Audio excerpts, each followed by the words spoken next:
heaven is a people for others. We have slavery to personal idols. A lot of times we can say, well, there's nothing that should come before my family or my wife or whatever. Nope, wrong.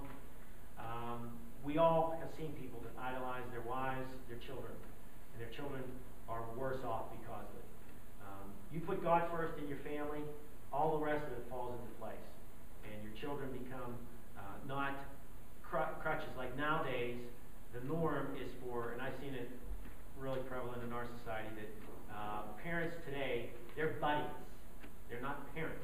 They're the friends of their kids. And so their kids, they attribute rational thoughts to them, like they're going to think through things, and they're not going to have sex with everybody else in their mind. That's why we got to give them that HPV vaccine, because they're going to have sex, and it's just the way it is. And so, but they don't realize that that's a decision that could affect the rest of their lives. They can get, for female cervix, cancer of the cervix, all this other kind of yuck. But parents need to be parents, and we can't be slavery to wives. And how many, my uncle, his wife died. His life was done. Now, granted, it's going to hurt. It's mourning, but God did not say you are to die if heaven forbid, your spouse dies. You still have a life. Sylvia Riker, the mother of Matt, she is moving on. She loved her husband dearly. He died of cancer, died a painful death. But she is fulfilled in her life. Does it hurt? Yeah, it still hurts.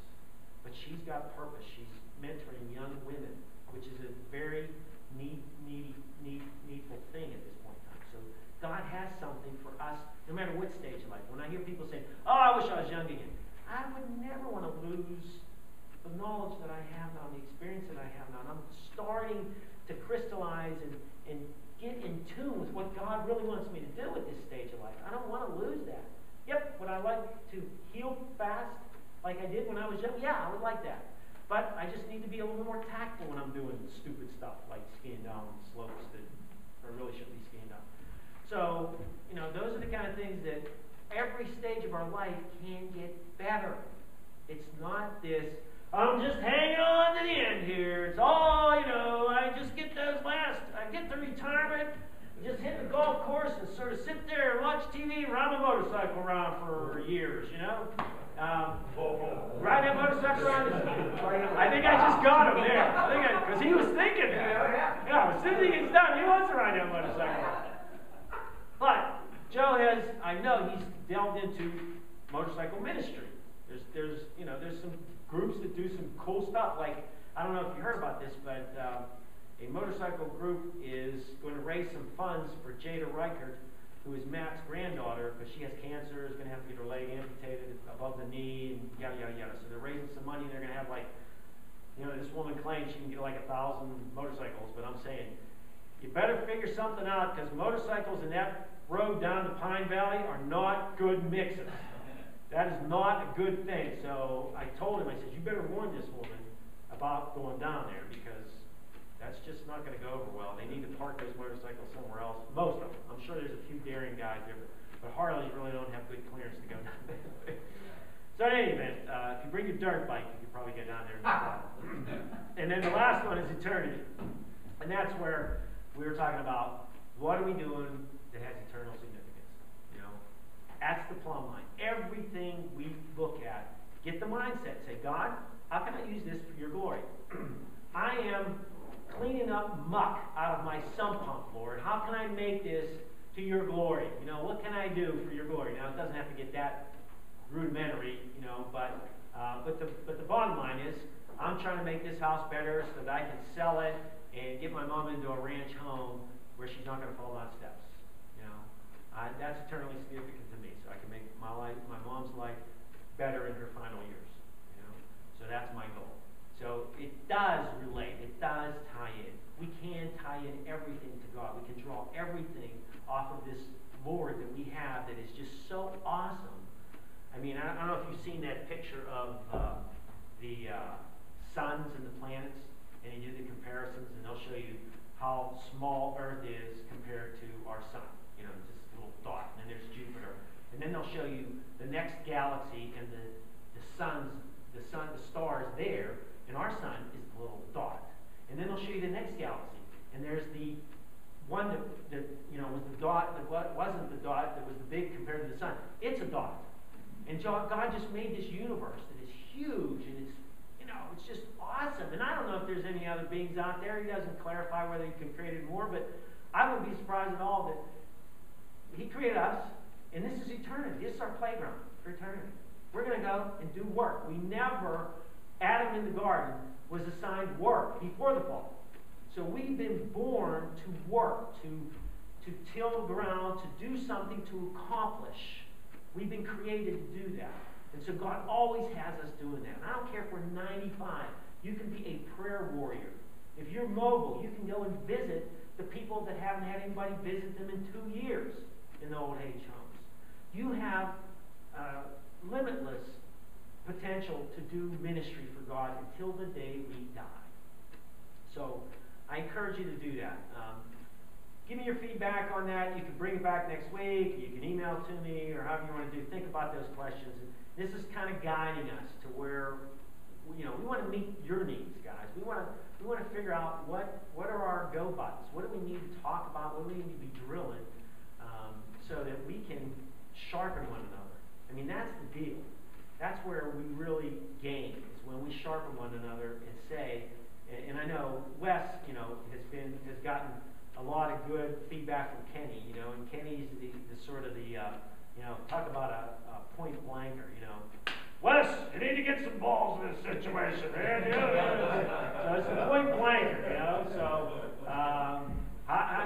and that's just not talk that you get from the ladies, I mean, sometimes maybe, but that's the kind of stuff we need from other guys. Just say, you need to do this, do that, If you're not, if I see you not interacting with your wife properly for months at a time, I might need to go and say, how you doing?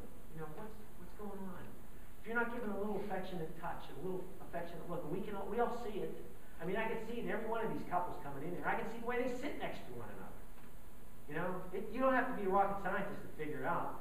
I can tell when it's going good. I can tell when people had a fight. It's not hard.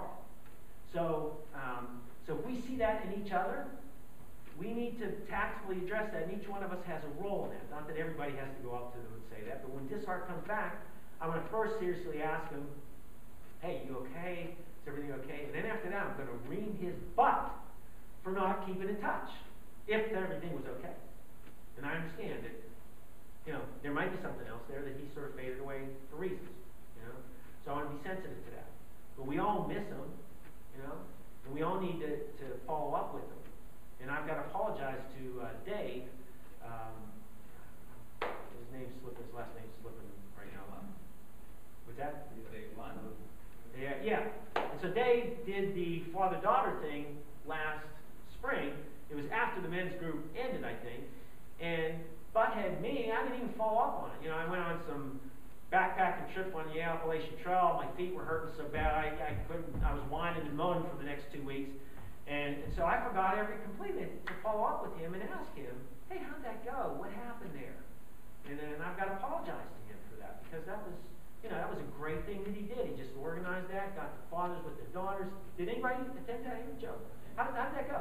That's right. Did it? Right. How many father or daughter pairs? 30 people. Is that right? Between fathers and children.